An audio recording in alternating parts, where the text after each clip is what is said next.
Good morning to everyone and welcome to this CEFN webinar on the 5 effective writing tips for business. Vanessa Howard of Good With Words kindly hosts today's webinar. Our event today will be 45 minutes of presentation by Vanessa, followed by a Q&A session on any specific questions you might have. Should you have a question, there is an option in the Zoom menu for Q&A, which will let you ask us a question at any time during the presentation. Without much further ado, I will hand over to Vanessa, who will take us through the presentation. Thank you very much, Derry. Appreciate that. I appreciate that anyone who's taking time out of their day today to listen to what I have to say this morning.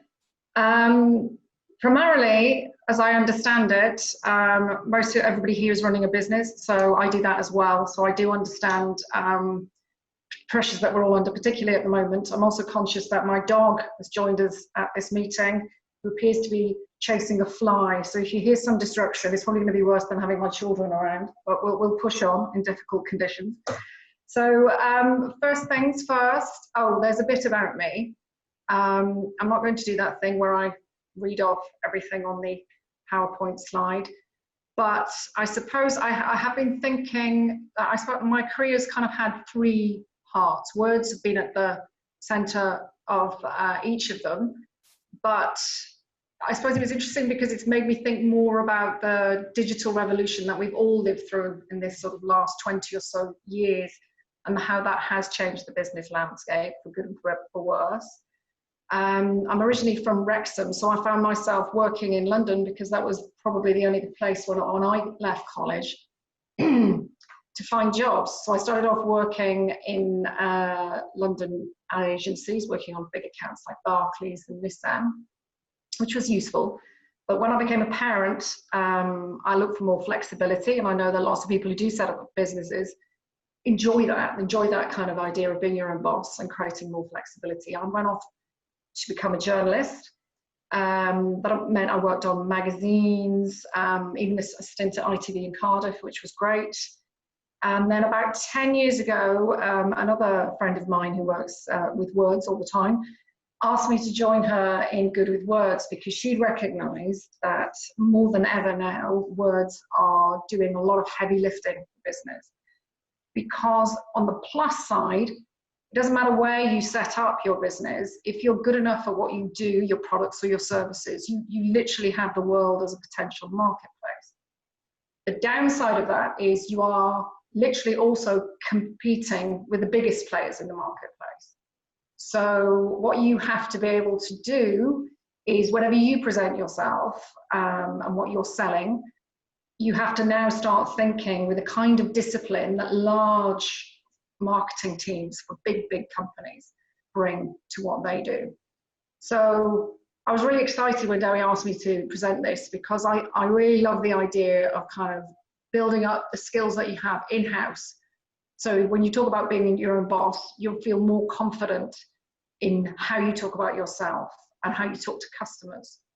And although I can't promise that at the end of this, you're going to go away and win gold pencils at Cannes anytime soon, you will at least, I'm hoping, feel a lot more confident about how to start writing about what you do and why people should buy from you. So here we go. So looking at it on screen, like a lot of people, do you remember a time before Google was a verb? But if you kind of Google what is content there to do, what I mean by content is words, whether that's a tweet, a Facebook post, if you're putting together a brochure or a web page. Content, as it says here, that's incredibly dry, however. The actual description of what content is supposed to do is pretty dry and textbook. And it made me think about many years ago, in my first career in advertising, I had the opportunity to listen to an American, very senior Ford executive, Ford Motor Company. And he asked a big gathering of senior marketeers, what is the role of marketing? And everybody kind of gave wordy and quite academic answers. And he announced that we were all wrong. And in fact, marketing was just a fancy word to get graduates into sales. And I think there's a lot of truth in that even working for the largest organizations, no one can afford to lose sight of the fact that if we are creating a funnel of interest, pulling people in, we need to make sure that our content is helping people travel down all the way to where they make that positive sales decision, where they decide that they like what you do, what you sell, and they want to be in that relationship with you. So that's what we're going to cover today, so that every word that you put out there is working towards that all-important objective and making sure that you keep your sales going. And I suppose as we are on lockdown, it is a useful window for you to kind of look at everything that you present and take a moment to kind of go, what can I change?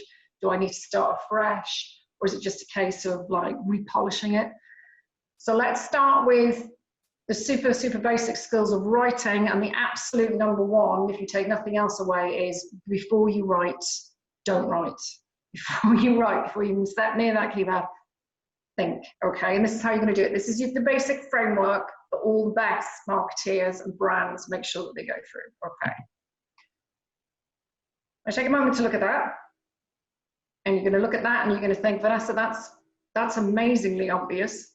But what I'm going to show you today is examples of where that absolutely hasn't been followed, even though they are 3 really basic rules. It is amazing how often they get overlooked. And I've called it the pre-writing checklist, because if you can take the time, step away from the screen or whatever you do, literally get a pencil and paper and start to marshal your thoughts.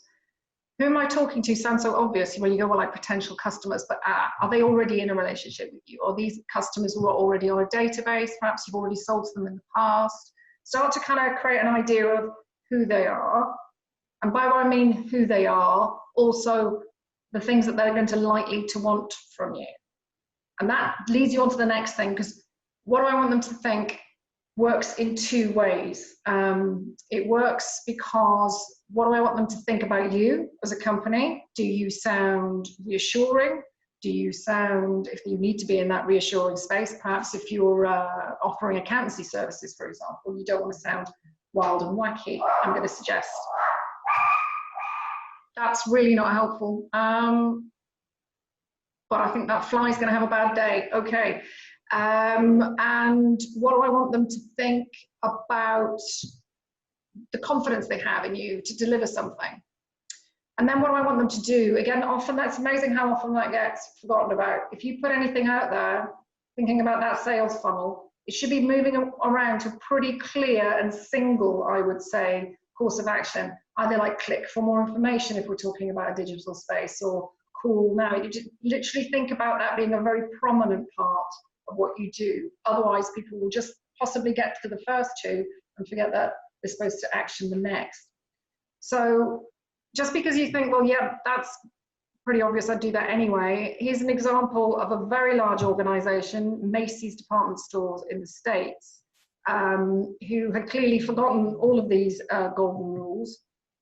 This was an actual real email that went out, and I kept it as an example because it's well, actually you don't even know where to look. So when it comes to who am I talking to, so that you can imagine, because I've worked with organizations long enough, you can almost like from the disaster trace back to the source of what would have happened. So originally people, a lot of marketeers look at the year ahead and they chart, particularly if you work in retail, they'll look at the year ahead and they go, right, here's some markers that we need to hit, things like Mother's Day, Father's Day. Someone would have gone, right, we need to put that out. Then it looks like it happened by committee. I don't know. It looks like it happened by lots of random people shouting in a room. So then you're looking at Father's Day sale, and straight away I went, woman, handbags, dining, for the home, watches. We've already started to dilute the clarity of the message. And then when it comes to how do I think, I mostly think that's very busy. It's so busy that I'm going to delete. And when it comes to what should I do, when I showed this to someone recently, they go, well, where do I start? Where do I look? Is it the 20% off, or is it the free shipping? Is it the time you're going to deliver, or is it, there are so many different call to actions here. Oh, and there's a promo code save over there and an extra 15%, that you get to the point of going, this is so noisy. And remember, we're competing in a space now where people receive thousands of marketing messages every day, even if they're just walking past a bus hoarding or getting stuff on their phone. So you have a very limited window. If you're going to tap someone on the shoulder, which is effectively what comms is, if you're going to go, excuse me, by the way, you have to be very, very disciplined about the way you approach how you're talking to people. Okay. So spooning back to that checklist. Here's a company that did better. I know that because you can track how campaigns that have done better. So I don't know how many of you are familiar with Philosophy. It's a makeup brand, but they clearly already have started to obey those golden rules. They know who they're talking to. This will be a database of customers who've already bought from them. What do they want them to think? Well, if you use makeup, it's usually because you want to enhance or disguise something broadly. So they've hit straight away onto that a confident reflection of me, and that what I would say is the majority of I know who use makeup. I don't use it so much because I'm very lazy, so that's a slightly different reason. That means 5 more minutes with a cup of coffee. But for people who do use it, lots of people say, you know, oh my God, I didn't have my makeup on. So that's kind of hitting there. What I want people to think, I'm going to get that confidence. What do I want them to feel? This company understands me. And when it comes to a call to action, they're doing the thing that, of course, we know as we're all consumers is a very popular device, which is to offer something free. And I also found another example, which I think did even better again. So as I say, these guys are following the golden rules, but I think PayPal probably did it for me in a way that was even more effective.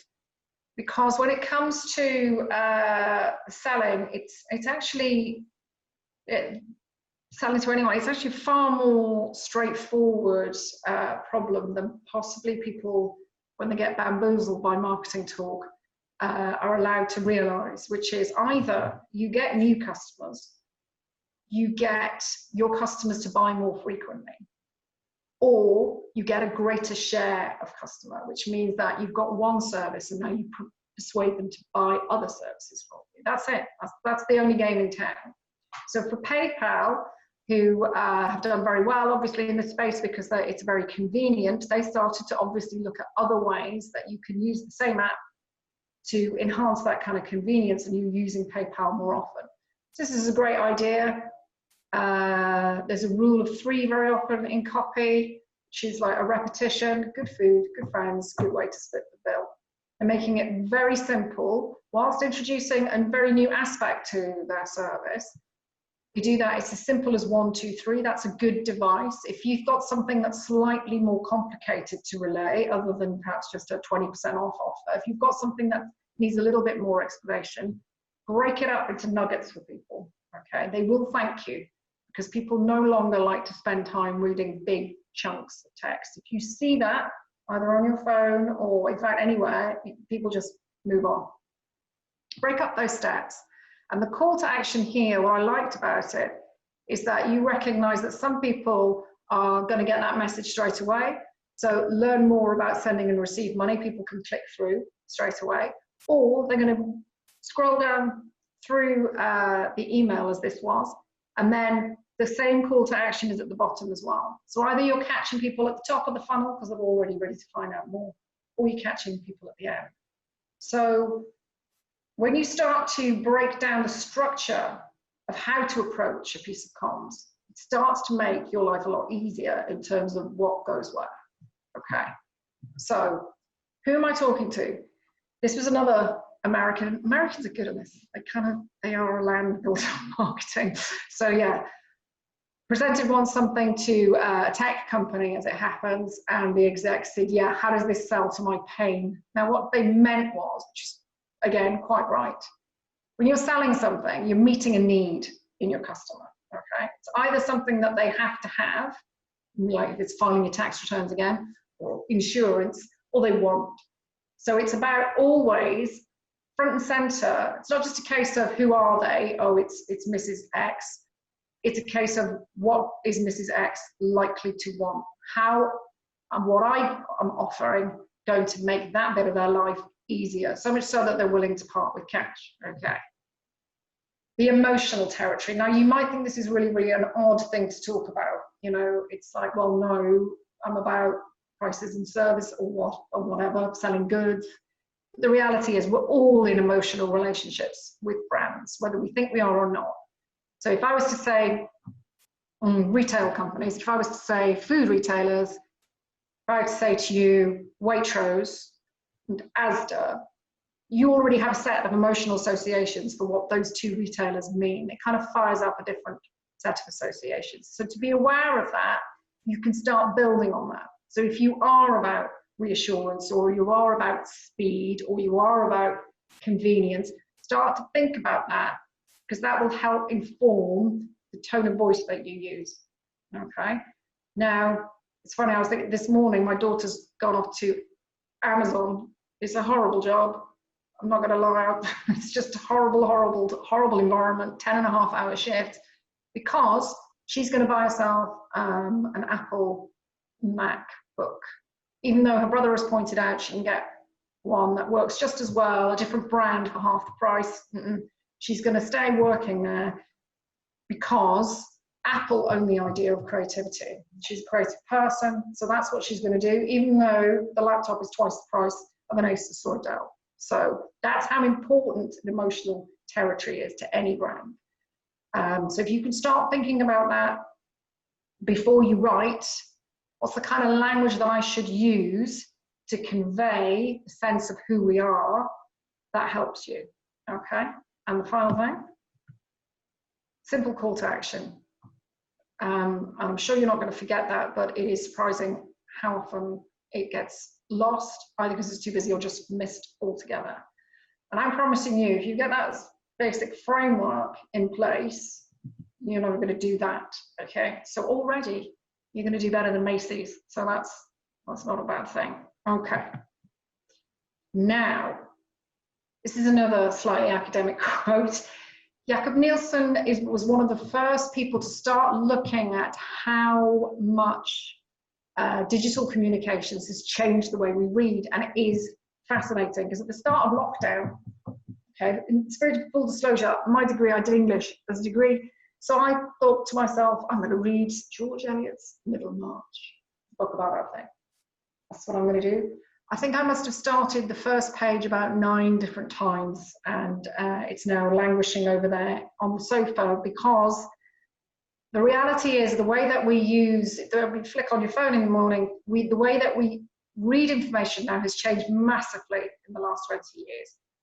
And when Jakob talks about the ruthless pursuit, is that we scan digital information so quickly and effectively that we are able to land on the nuggets and decide in split seconds whether we're in the right place, whether this is something that we want to read. If it is, the good news is people will continue to read more. But if it isn't, you've lost right from the start. So even though we talked about building that really important framework of 3 things, this next step is understanding what permissions that you have, how quickly you have to act, and be aware of how people, even a Facebook post, anything, people will scan it and decide whether they're in the right place. And here's what he found when he got volunteers to come in and read lots of different online messaging. This is a heat map of the eye. Now, think of the last time that you went off to search for something online. You possibly weren't even aware of it, but what we do is called an F-scan. So we make sure that we're in the right place straight away after we've done our search. This heat map here helps marketeers know now where to put key messages. Because if you don't capture people, and it can't be a long, big chunk of text again, you've got to get that key information in front of people, which is selling to their pain really quickly, or you risk losing them.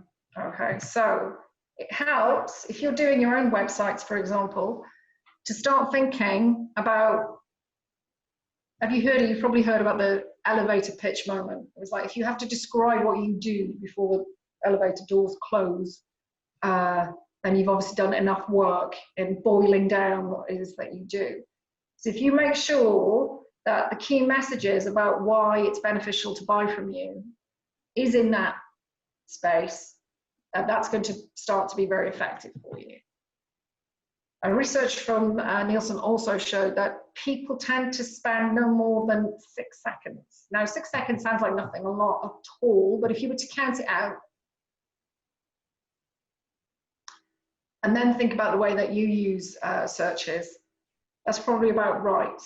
Now, if you are able to create that hook of interest in those 6 seconds, they also found that you win, that's your reward.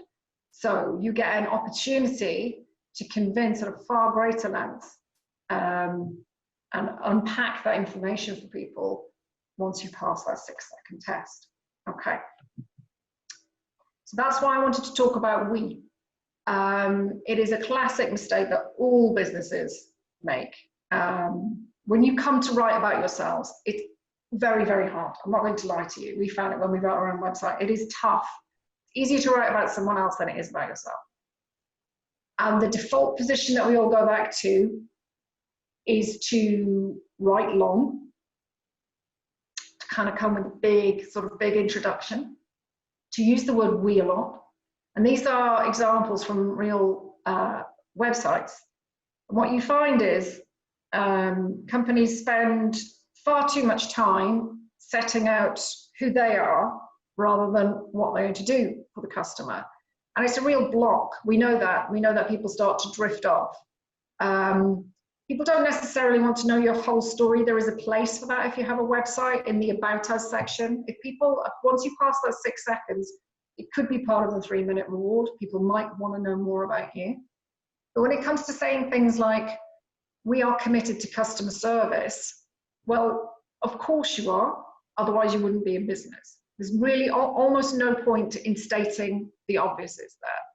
No one's going to say that they're not committed to customer service. No one's going to say that that they offer an unprofessional service.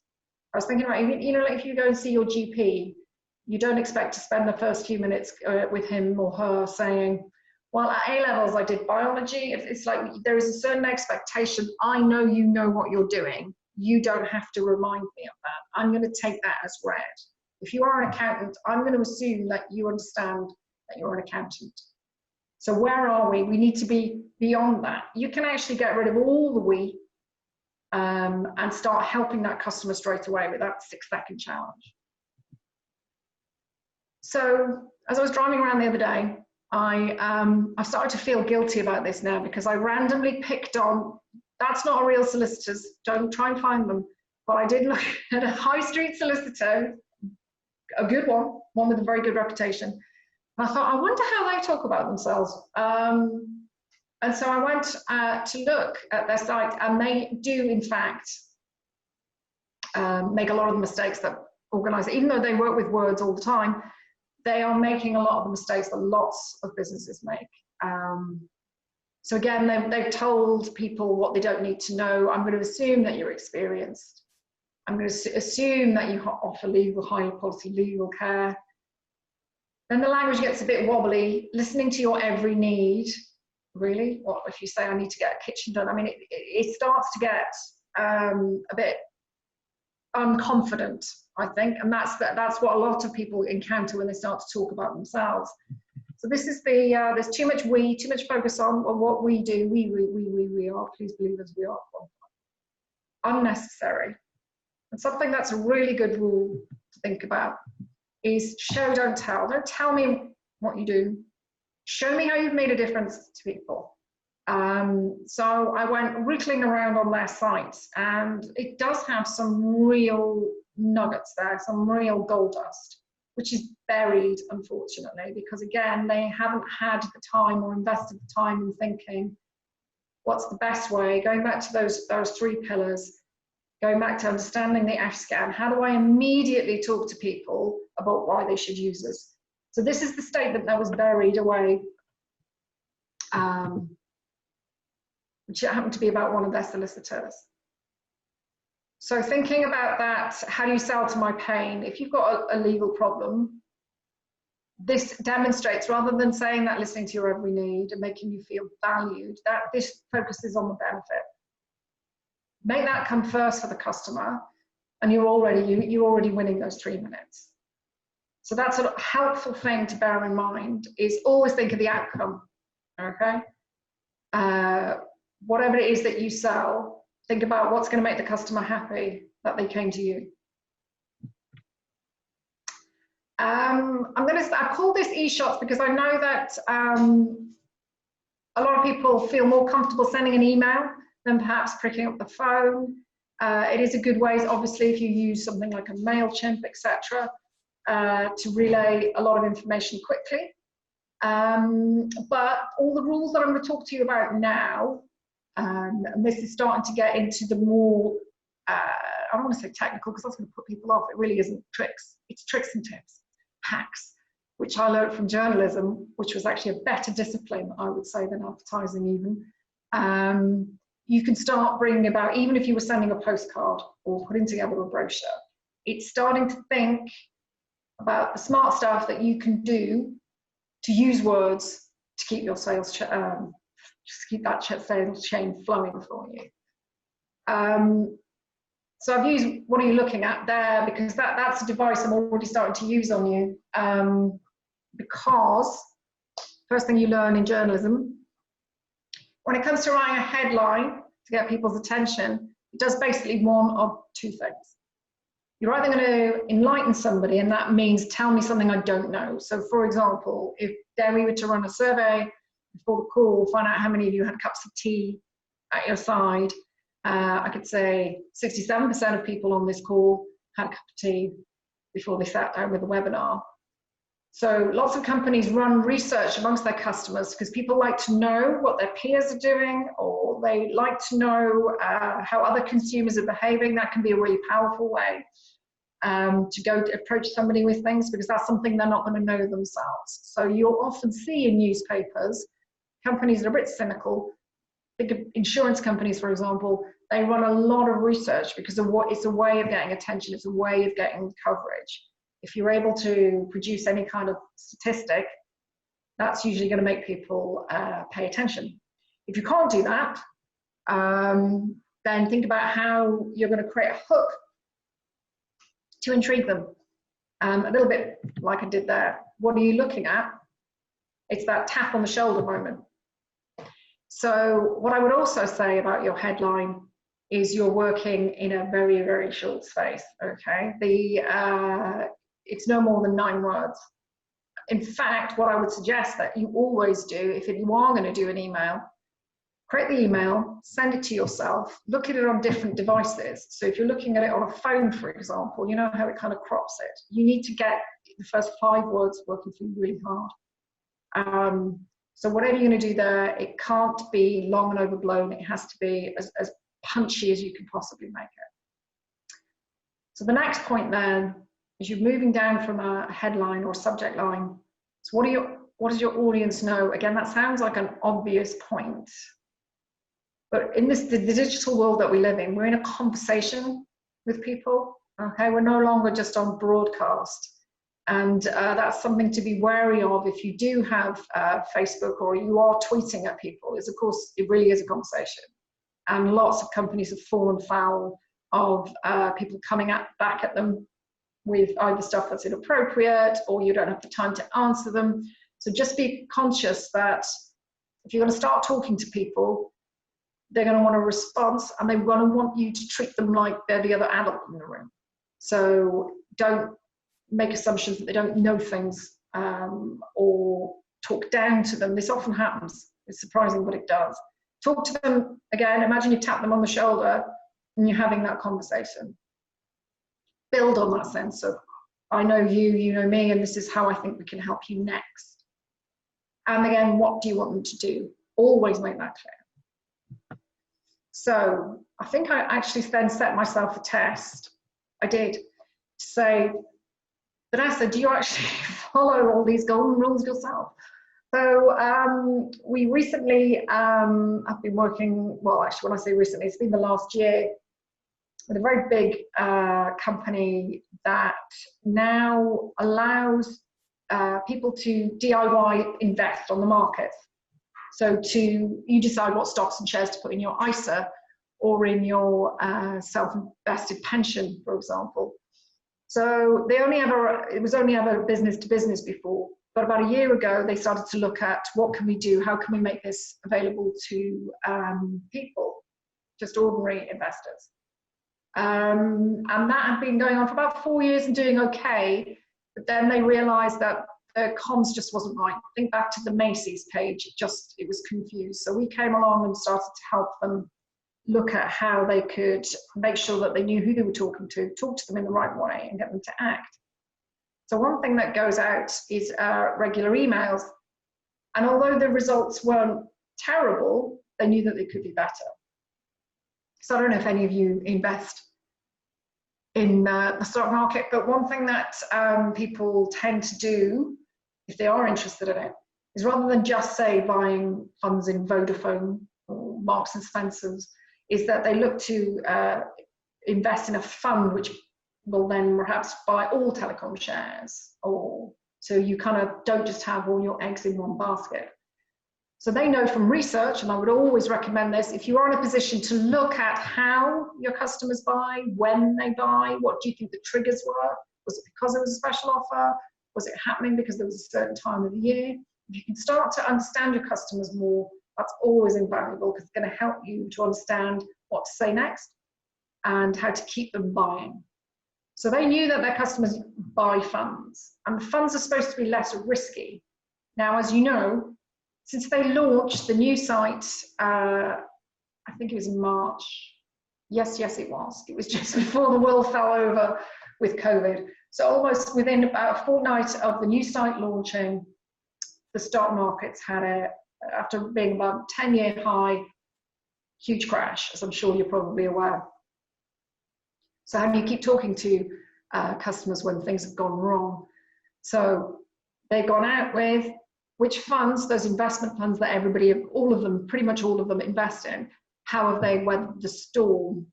So you didn't have to say coronavirus has impacted on stock markets. Forget all that. Again, always think about talking about what you know they know. And then once you open the email, it's looking at, that's continuing to sell because it's the next headline down. So we're working with intriguing them. We think they're going to learn something. So now you're paying it off with, yes, we're going to give you the full picture. The reason we say full picture, this was the body text of the email. You notice how short it is. Lots of companies make a mistake of writing incredibly long emails and that people don't read them, they don't finish them. So you're going in with a stat. I'm sure the customers probably would have been aware, but that's how bad it was on the FTSE with what happened with COVID. Then we're paying off what we promised we said we would do, which you should always do. If you've set up a promise, make sure you pay it off or you will annoy people. The full picture. Some of the investment funds did do better than others. They're not going to know, they're not going to have had the time to research all 3,000. So that's what the promise was of using this particular company, is that we've done the research for you. You're going to see how some funds perform better than others, because that would give people the option to maybe jump and move their money to a different fund. So remembering that sequence of moving them down the funnel, what do we want them to do? Make it really clear, that strong call to action. So as we've been advising this company for some time, this is how you should be doing your comms, etc. The proof is always in the pudding. So they just crunched the results, which arrived about maybe a week, 10 days ago. So since the old campaigns, actually that's not terrible, just to sort of give you a broad sense of what emails should be doing. If it's to your existing customers, you can expect 10 to 20% people would open them. The difficulty then comes if you are expecting people to then click on and go into your website and hopefully buy something. And we're finding a big drop off there. 1% is about average, but clearly you're getting fewer and fewer people, which is less and less opportunity to sell, really. So you can see the big jump. And that's all been done because we're not selling anything that the company hasn't had before. It's just a different way of presenting what they have. It's about bearing in mind, how is what I talk about going to be useful to the person who's listening to me now? How do I make them hear me? How do I make them feel like, yep, I want to find out more? How do I make them act? Okay. Editing. I mentioned important learning from journalism, and sure enough, somebody I was in college with went on to work for the Daily Express, and I can remember him saying to me, people who work on the broadsheets, you know, so that's like the Times, the Telegraph, Guardian. He said that, well, they're just idiots because they've got as many words as they like. That's not even challenging, because if you work on tabloid, you have even fewer words. You have to be able to relay a story in as few words as possible. And in fact, that's what the Sun, their headline writers are the best paid in any industry, because they are consistently the best at coming up either with an intriguing or enlightening way to sell a front page. So that's an example then. I thought, oh, well, that's interesting. That was an example from the Telegraph, who talked about a set of recent strikes. So I went off to check what the Express had done. Sure enough, bang, they'd sold the same story in 2 words. If you are able to boil down messages, pull words out, you will always strengthen. Less is definitely more. Okay. Don't be afraid to delete. There's a lovely quote from Churchill who said, I'm sorry I'm writing you a long letter. It's because I don't have time to write a short one. It does mean that you have to spend more time, but if you can pull words out, you will always be helping your cause. These are examples from, again, real emails I received in the past. And you can see that the way that we're taught to write in school is fantastically unhelpful when it comes to writing. When you're in a selling space, we overwrite. We all overwrite. We pad things out. I can remember my kids actually saying, oh, I've got to write 2,000 words, and it would just be endlessly adding in more adjectives or adverbs. There are lots of words here that are necessary. If you're committed, that's it, you're committed. You don't need to be totally committed. Totally can go. You're either committed or you're not. It's called a tautology. If you're saying the same thing, get rid of it. Again, utterly and completely. When you read that, I don't think this guy is really focused. You just start to sound a bit strange to say I'm utterly and completely focused. These are unnecessary words. Get them out, because focused is doing all the hard work for you. It is wrong, but I actually burst out laughing when I read it as a sad misfortune, because there isn't going to be a misfortune which is a happy one. And a short summary. A summary is that's it. Okay, so write down. I would do this actually. I would say this. Write everything along. When you do your first draft, just bang down all the information that you need. Okay. The heavy work, the heavy lifting then goes in to the edit. Okay. Then make sure, give it to someone else. See if they can find a way to make it shorter. If it's not working on that day, come back the next day. And as I say, always send it to yourself, because you will find things that are working or not working when you start to look at how people are going to receive that information. Here is an example. I ran this as a dry test. I ran this through with someone, and I said, if you could take a moment to read that paragraph.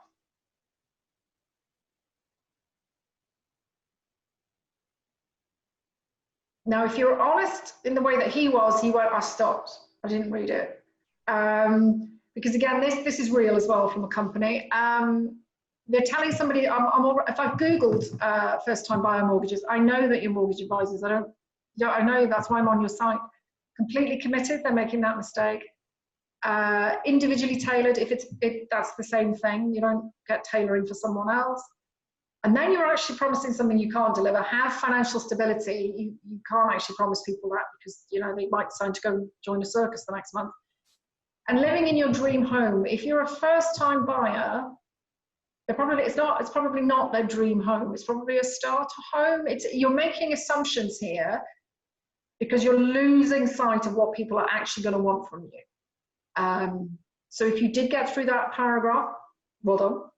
However, I thought, well, what are they actually trying to say here? That's what they're trying to say. Okay. And as I say, the guy I presented it to went, I read that.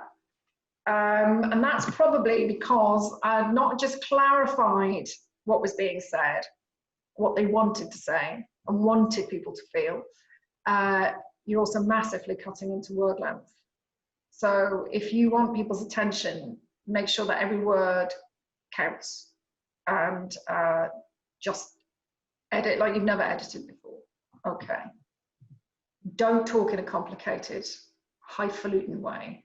Use plain English. People value plain English. Okay. Proof your work. I cannot tell you how important this is, and I am so bad at this. I tend to think rather than realize what I'm typing. And it's a joke in the office. People love to proof my work because there will always be at least one corker in there. So always make sure, if you can't get someone else to do it, literally leave it till the next day and read it, because it is very hard to spot your own mistakes. And it's not just a case of spell check, as I'll show you now. Again, these were two actual live web pages. Oh no, this is an email that was sent to me. Have a quick look at that.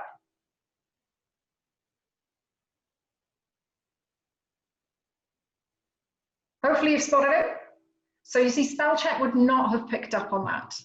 Would not have picked up on peace, because peace is spelled correctly, but it's the wrong use of peace. It means peace as in calm, not peace. All right, here's another one.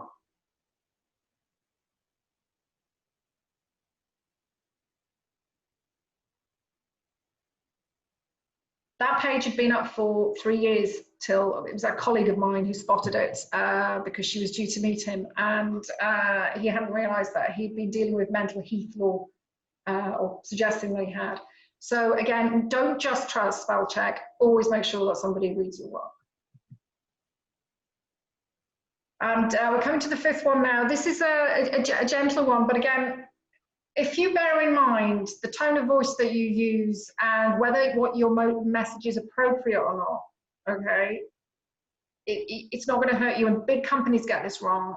You might remember I mentioned at the start of the presentation the calendar of events. You can get that wrong. It can be inappropriate to send out messages. And there's one which I kept because I loved it so much. It is from 5 years ago now, but it was just, I loved it. I loved it so much.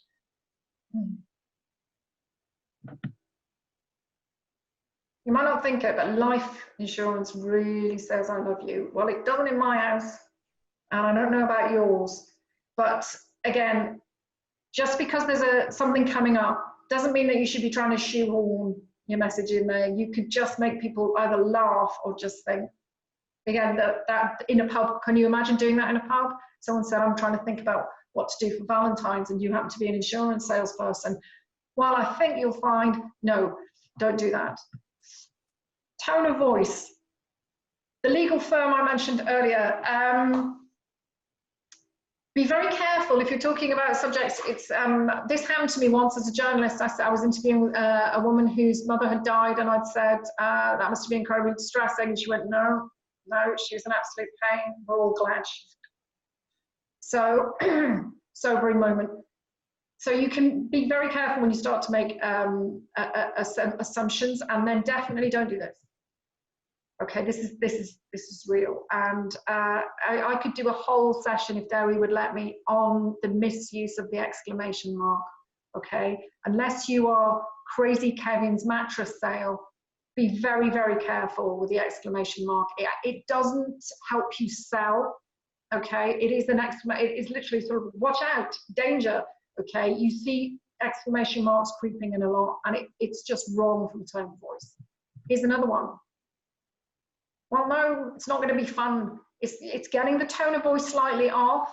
And when we talked earlier about how do you want people to think, people are going to start thinking, I'm not sure if I've got a real issue, I want to be talking to these guys, and their exclamation marks. So again, going back to, I thought, do I follow my own rules? Here is, because I thought we've written for a legal firm, but they do commercial disputes, employment disputes. So again, it's about talking to customers, understanding what they value about you. What they told us that they valued about this particular specialist is that they felt guided, they felt that people were kept in touch, so it's about building that confidence. And then the way the sentence builds, case is progressing, and you can remain focused on running your business.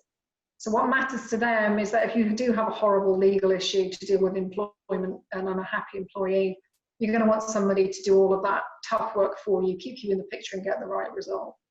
So obey those rules. And if you're not careful, the last thing I would say when it comes to putting out messages, and this was a strange one, was hearing my kids burst out laughing in M&S, because you will get to the point where you're a different generation from the consumers who are further behind, and language changes all the time. The way we use language changes all the time. And I don't know if any of you caught this, but it would have been, I guess, an older team. Either this was a very young creative team trying to see what they could get away with, or it was a much older team who had no idea that the D has come to mean something different. So always get someone to check your work. That's my final, and my very final piece of advice. There's your checklist. Pass the 6-second test. Plan your call to action. Edit, edit, edit. Check your tone and timing. And if you do all those, you'll think human and you'll sound human, and you'll find that your communication starts to make a difference to the bottom line, and that's what really matters. And that's it. Exactly 45 minutes, Dewi. I hope you're proud of me. Yes, thank you very much, Vanessa. I don't think I spotted that particular message in Marks and Spencer. It was definitely. I didn't know why my kids were laughing. I really didn't. So I'm glad that I'm just young enough to be able to understand it in the right generation. Okay, so we have a few questions. Great. Is there any particular software that you would recommend for working with this? No. That's short and pithy. I know you can see stuff around like Grammarly and things like that, but I think honestly, I really rate the pencil and paper because it forces you to think, and before you then start building, and just use Word. We do. I don't know any copywriter who relies on any other software other than what's in their heads and just putting things down on Word. Okay. Trust yourself. How can we change our message to target different audiences? That's a great question. Start out by, I know some people sort of like literally build a pen portrait in their heads. So it's sort of like, who is this person? If I was sitting next to them, who are they? What are their motivators? What do we know about them? So literally sort of build up a picture of who they are, because you are right. They're going to be, different people will respond in different ways. So as long as you have a really close sense of who they are, how they've behaved in the past, if they're existing customers, the kind of things that you know usually they respond to, you can start to then create a little framework for yourself and build the messages off that. Because you're right, there are some people who will respond to, I want speed. So you can start making sure that your language sounds like that. And there'll be other people who will respond to comfort. So you start to build your messages around that.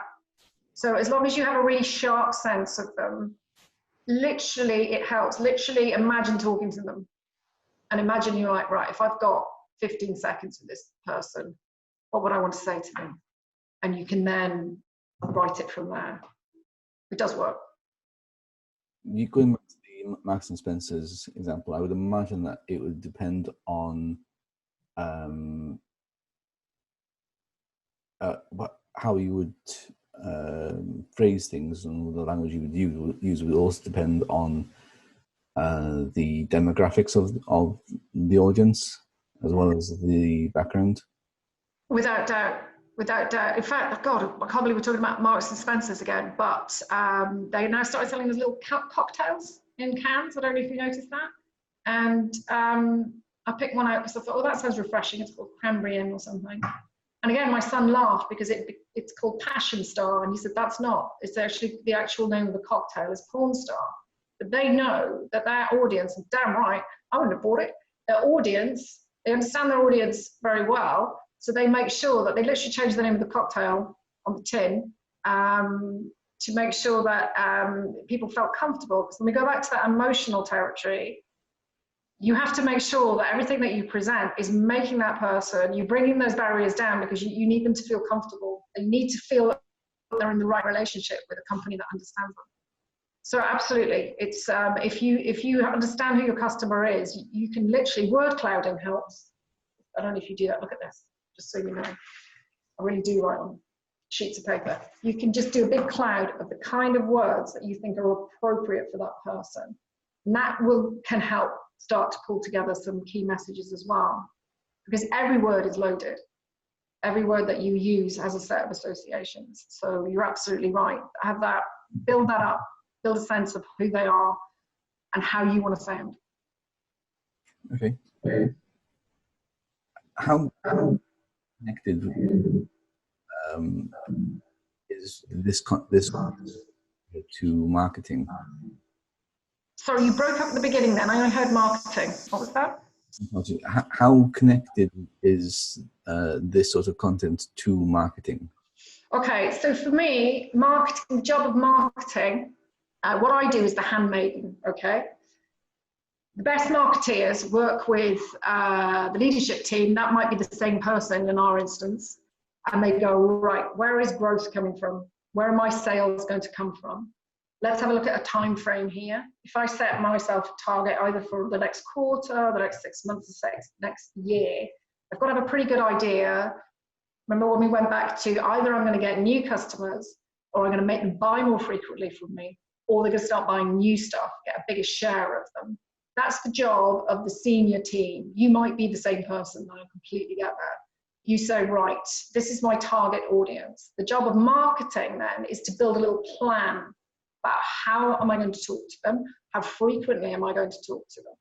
And then the way that content comes in then is everything we've covered today, which is to say, all right, then if I know that it's going to be, this is the medium, this is the channel, whether that's a Facebook post or whatever, then I start to build my content. But everything should be the handmaiden towards those targets.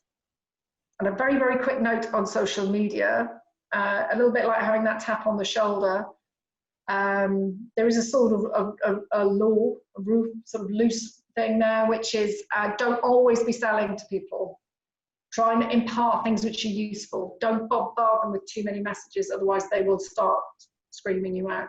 Making sure that when you go out to people, it's worth them listening, because then they'll give you permission to talk to them more often, but don't hit them, bombard them with messages. It's a social space that switches people off. So as long as you understand the direction that your business is going in, that's when marketing is supposed to start building the plan, and off that plan you build the messaging. Okay, so up a bit and add in the necessary content to the different types of messages. Yes. So literally build a plan. It is what we're worth doing.